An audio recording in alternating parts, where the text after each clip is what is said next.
Welcome to the Executive Innovation Show podcast, where we bring you real executive conversations with industry game changers and thought leaders. We ask the questions you're thinking, what you're scared to ask, and we make your brain hurt afterward. With your host, Carrie Chitsey Wells, co-founder and CEO of One Touch Video Chat, live video interviews, and the nonprofit Humans Helping Humans.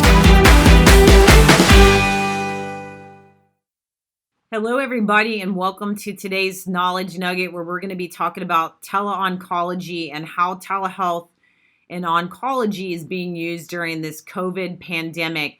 We've got Dr. Shikha Jain today with us, who's going to be talking about everything that she's seeing on the front lines of COVID as a medical oncologist in Chicago.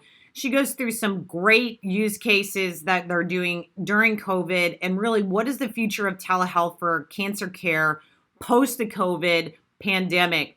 As we look at this patient population who's highly prone with low immune systems, it really is critical to keep them at home and use telehealth as follow-ups to their chemo, to their radiation, and really allowing the actual oncologist to be able to prioritize who they actually need to physically see and who they need to be touching base with. As cancer patients and immune systems of going through this process, there's two sides of this. There's the preventative testing, which has been kind of put on hold during COVID. And then there's actual cancer patients who are going through the process of chemo radiation that oncologists really are keeping very close eye on this patient population. And so you'll see today with her Knowledge Nugget of talking about how this has changed during COVID. And is there a silver lining in COVID to continuing this telehealth for oncology patients post-COVID? So with no further ado, Dr. Jain, please tell us about what's going on teleoncology during COVID. Hi, my name is Dr. Shikha Jain. I'm a medical oncologist in Chicago, Illinois. I'm here to talk to you today about COVID-19 and how it has impacted cancer care across the country. We have found that COVID-19 is a very easily transmissible disease, meaning it's very easy to pass between people, even in some people who don't have any symptoms.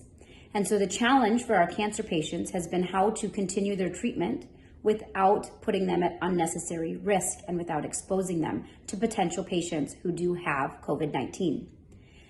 Practices across the country have done a variety of things in order to help prevent the spread and protect our patients. One thing that has been done pretty much globally at this point in the United States is we've done quite a bit of telemedicine. So many patients who don't need to be physically seen are able to access their physicians and their care teams over the phone and through video visits. That has been found to be very effective because patients are able to have a clinic visit when they don't necessarily need to come into the hospital or to the clinic and be unnecessarily exposed. Patients seem to enjoy this type of visit because they're able to do it from their own home. Now, of course, the challenge with that is you're not able to do a physical exam over the phone. However, the patients who do require physical exams or who need more urgent visits are still seen in the clinic. Now, in the clinics, a lot of precautions are taken. Rooms are cleaned very thoroughly, and patients are maintaining social distancing even in the clinic spaces. It's also extremely important to remember that there are patients who have some cancers that need to be treated more emergently and do need to start chemotherapy. Those patients are receiving chemotherapy as scheduled, however, with the added precautions that are taken to prevent the spread of COVID-19. Now, there are other patients who are newly diagnosed with cancers that can delay the initiation of treatment until the surge or the increased number of cases goes down. And so those patients are often watched and have regular visits over the phone or over televisits through the video. And their treatment is delayed until it is felt that the benefits will outweigh the risks. When it comes to cancer prevention, the American Cancer Society and the American Society of Clinical Oncology have both recommended that patients do not go for preventative imaging or preventative testing at this time unless they are deemed to be at higher risk. And that's something that's very personalized and something that needs to be discussed with each patient's physician. So one thing that has happened with COVID-19 is cancer care has become even more personalized, in that we have found that the patients who really need to be seen are actually coming in to be seen, and those who may benefit from televisits are using the benefit of televisits.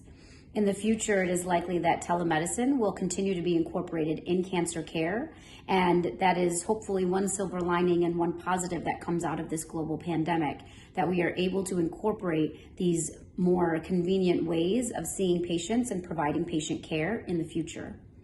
Now, patients who are constantly immunocompromised because of their chemotherapy or because of their disease itself, we strongly recommend those patients continue to take precautions. So hand sanitizer, hand washing as often as possible.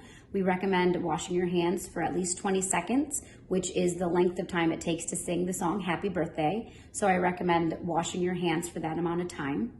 Staying away from public places. Many states currently have shelter-in-place orders. We strongly encourage all of our patients to maintain staying at home and only going outside if absolutely necessary.